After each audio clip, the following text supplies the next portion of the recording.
We're on filmsgonewild.com. My name is John Wildman, and we're going to talk to a couple of about a couple of short films that are screening at the San Pedro International Film Festival. The films are GYPSY ROSE LEEZINSKI. We have with us Lucia Sherman. She's the director, writer, producer of the film. And we also have Scott Sherman, who's a production designer on that film. And we have Guardian. And with us from Guardian are Kristi Lee Hughes. She's the director, writer, producer. She's in the cast. She also held the boom mic when she wasn't acting, I think. And Bryan, producer, also in the cast. And he might have done craft services. I'm not sure. I did craft services. See? I tease about that, but she actually did. Welcome to the show, you guys. Thank you. Okay, we always start the show by having our filmmakers introduce the audience because they have not seen the films as yet. So, Kristi, why don't you start and tell us about Guardian? Sure. I'm Kristi Lee Hughes, and our film is called Guardian. It's a comedy, and it was originally a play, which was written for a male lead character. The Guardian was actually written as a male lead, but I loved the role so much that I adapted and flipped the gender with permission from the playwright, and we shot this during the pandemic. So yeah, it's a comedy about a failing guardian angel who is down on her luck, failing her human assignment, Derek, and she's getting fired. And let's talk about GYPSY ROSE LEEZINSKI. Introduce us. Okay. Hello. GYPSY ROSE LEEZINSKI is a romantic comedy, and it's about Max, who is a loveless guy, and he consults a suspect soothsayer who sends him on an unlikely journey where she tests his will and resolve and also her veracity, I guess. So, yeah. Well, I wanted to pair these films together because pulling off comedy, especially in a short film, is not always the easiest thing. And you know there are challenges to it, and you know, and of course there are different degrees. There's slapstick, there's just jokes, there's character humor, and I thought both of these films really scored. You guys really pulled it off. Thank you. And so my first question, and Lucia, we'll start with you on this, is tonality for romantic comedy also adds another degree of difficulty because we need to give a shit about this dude, right? You know, and so he can't be just a total loser. We need to, you know, we need to want him to, you know, to find his person, and yet we also want to laugh at him at the same time. Mm-hmm. So, talk about casting specifically with him. And then also with our soothsayer and our cop at the end. Talk about getting that chemistry right, because there's different chemistry. There's funny chemistry between your first two characters, mm-hmm. and then there's prospective romantic chemistry on your second two characters. Mm-hmm. I was an actor for 25 years, so I understand working with actors. And I also understand casting them, especially casting them. And Nathan Ray Clark blew my socks off in the audition. And the woman, Dorothy Spirus, who I cast as the gypsy, was hysterical. And also Akilah Hotep, who is my policewoman. She was constant and very good. So the casting was quite easy. I saw quite a few actors, but these people jumped out at me. And so what was the second question, John? Well, the second was, because you're getting, it's different chemistry. You got comic chemistry and you have romantic chemistry. Yeah. The pacing was really important. And we shot a lot of film. I was a stickler for the pacing, especially in all of the scenes that we had. We had 3 significant scenes in the film. I tried to walk that fine line between goofy and wacky with the gypsy and Nathan in that first scene, and we just shot a lot of film. They were so good that we got it eventually. You know, things happen on set. And so we were dealing with something that first day. But also the second day at the wharf in San Pedro, we fought horrible winds, and so we had to shoot a lot of film. But I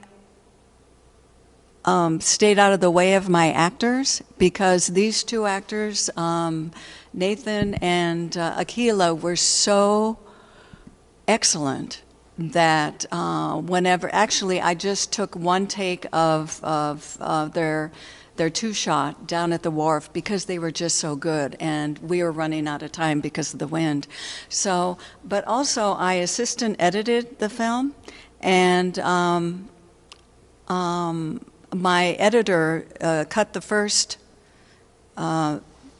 He did one cut, and I spent a couple months just working with the timing and the pace especially, and making it more, it wasn't slapstick, but more humorous in that first scene, and also trying to create conjoined lovers within 4 minutes in the last part of the film, which was quite difficult, but through the editing and also being an actor myself, I was able to know when that take was correct. Right. So, anyway. Okay. Long story long. No, but that's the thing. You know, again, you know, this is stuff that it seems obvious, but in no way, shape, or form, hell or high water, is it obvious. So that's why I love to talk about it.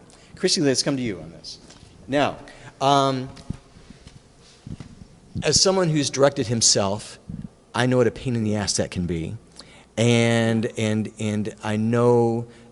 Because there are challenges, what I call making sure the edges of the frame are filled, and not just my freaking mug doing my bit. Yeah. And then also for your actors that you're working with, you know, I'm always hyper concerned of, like, are they getting what they need, even though I'm standing beside them instead of behind the camera, you know, or in Video Village shouting at them. So talk about the challenges of directing yourself. You're right. Yeah, it's not my favorite. It's, you know, as far as wearing many hats, I get that we sometimes have to do that as independent filmmakers. And like I said, I did many different jobs on the film. But as far as directing myself and also acting in it, it is a challenge, because I would say that I'll say this. I did not intend to be the director of this film starting out. This is a play that we adapted, and we were doing in our living room during the pandemic. We're both actors, first and foremost. So we just love this play, and we said, you know what, can we option the rights to make this a film? So the playwright did agree, and we did sign the contract, and we turned it into a film with minimal resources during the pandemic especially. So very, very tiny crew. And as far as directing, I would say most of my directing was in rehearsals with Bryan. Derek and Gabby did a ton of rehearsals, and everything but the stunt through the window. That was on the day, and that was my favorite part. But it was so fun. I just wanted to keep, you know, crashing through the window. But so yeah, directing, as far as I'm concerned as an actor, and like what you said, is very challenging, and you can't be two places at once. You just can't. So all of my directing was basically in rehearsals previous to the shooting, and then in post-production with the editing. So hopefully that makes sense. But yeah, we did so much rehearsal that it was just basically, you know, and obviously with Bryan playing Derek, you know, we're a real life couple. So we actually shot this in our living room, and so it was super safe, and I knew that he knew what he was doing, and there was no issue there. And if there was any communication, he would just talk to me, or I would talk to him and give him notes. But yeah, so for that, it came together. Well, let's talk to Bryan and let's hear his side of the story. No, you know, Bryan, you know, when you're in that position of working with someone that you're close with, and also having experience on a set, oftentimes you can find yourself as being a production helper in addition to being an actor. In other words, like, you know, sometimes you go, oh, will the take be better if I angle my face this way? Like, you're thinking in technical terms as opposed to just pure performance. Which, of course, as an actor, we want to be able to just think pure performance. But the reality is, if a shot isn't done right, then you go, well, your pure performance was, you know, up the ass, because nobody cares, because we can't even see it. So talk about how you approached it to, again, not just be an actor, but also to make sure that she was able to get what she was needing, and yet maybe not being able to see everything because she's also acting. Yeah, well, yes. So, I mean, first and foremost, Christy's a fantastic actor. So, working with her is tremendous, and it's extra special because she's my wife. So, which, you know, you don't always get to do that. So it was great. You know, we were in this god-awful pandemic, like everyone, and we were going stir crazy, and we read some plays, and they say, "Oh, this would be a great short." So, you know, we did all that and got it put together, and yeah, we had a small crew. We had a great cinematographer, Jeff Ryan. He's directed me in a few films, award-winning films, so I knew him very well. So there was great communication on set.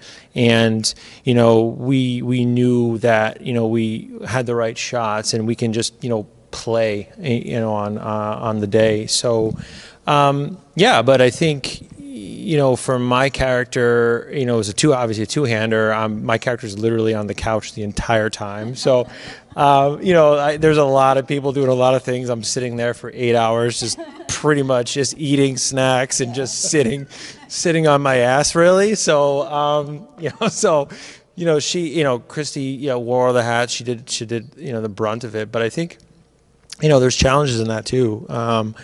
You know, in a comedy, sitting in one spot and having to create this life, you know, this comedic life in your, you know, face for most of the time. The physical comedy, there was some towards the end of the film, but I think, like, for the most part, you know, the comedy was these reactions and these, you know, trying to find different ways to move the story without, like, because I'm in a cast, I have a cast on my leg, I'm in a sling, I'm not really moving, I got a neck brace, I'm just like, I'm a mess, right? So, you know, I think those were challenges that, you know, as an actor, and that you know, you've got to plan for that. And, but again, like, working off of Christy was just so much fun. I mean, I just enjoyed every moment of it.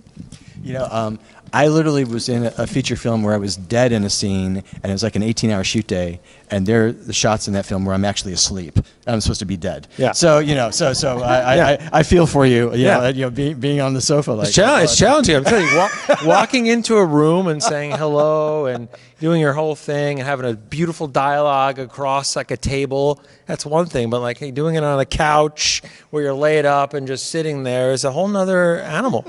It really is.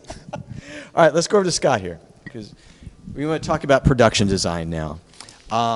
So that, you know, and again, production design, if you've got an unlimited budget because you're working with a trust fund baby, is one thing. Working on the kind of films we're doing and trying to pull off something really cool-ass looking and yet not having any money to do so. Talk about the challenges of making, because that set in the soothsayer thing is pretty freaking cool. So talk about that. Yeah, the gypsy room was a lot of fun. It was actually built inside of a big living room. All the walls were built with tapestries and things like that, and propping it was a lot of fun. But the most challenging thing on this film was actually the effects. I was the special effects person. Oh, and okay. It's a surprising amount of special effects in this film. We had the malicious, sarcastic seagulls that make fun of Max out at the harbor. Wait, so you didn't just have trained seagulls that laughed at him, you know, on cue? Oh, no. No? Okay. They weren't there were a lot of seagulls there, but they weren't cooperating at all. And we also had a gypsy painting on the wall that was her alter ego that would animate from time to time. And but I think the most challenging thing was out at the San Pedro, the wharf. And Lucia is very meticulous. I know. So there's a channel that goes behind where most of their scene was filmed. And so there were tour boats. There were so many things we had to retake because of too much noise, but the boats were always different. So to make it all match, I had to get rid of boats, add boats, so that in each shot, the boats kept moving down the channel as they would. And that took a lot of work. So, yeah. And I thank you, because it was a lot of work, and I know it was a lot of work. I just want to say, we're a couple also. Yes, we have two couples. I knew that. Couples here. Yeah. See? The crafty show host. All right, and this is a question that I think you might have overheard me asking another filmmaker I was interviewing. But oftentimes, when I do a short project, I will bring it to a friend of mine who produces a lot of stuff that I do, and she will inevitably ask me, "Why are we doing this? Why are we not just doing a feature? What is the point of this?" Well, and so I always enjoy asking filmmakers, why the hell did you make a short? What's the point? What are you doing? So I would love for both of you to talk about, because these projects, they're very well done. They're wonderful filmed short stories. They're compact, and yet you go, why are we doing this? So, Lucia, why are we doing this? I don't know. To be perfectly honest, I never again. The next one's going to be a feature. It is so much work mine is 9 minutes. I've done another short that's live action animated, that's in post. That's 16 minutes. I tell you, I could have done a feature in the same amount of time because, as you know, it's a lot of work. And I did it because I didn't know any better, honest to God. Had I known, it would have been a feature. And so I'm writing a feature right now. You're writing a feature version of this one? Oh, no. Oh, okay, No. okay. Right. Yeah. So all right. So this one stands on its own. Well, that's the thing, but also, and Christy, I want to hear your view on this.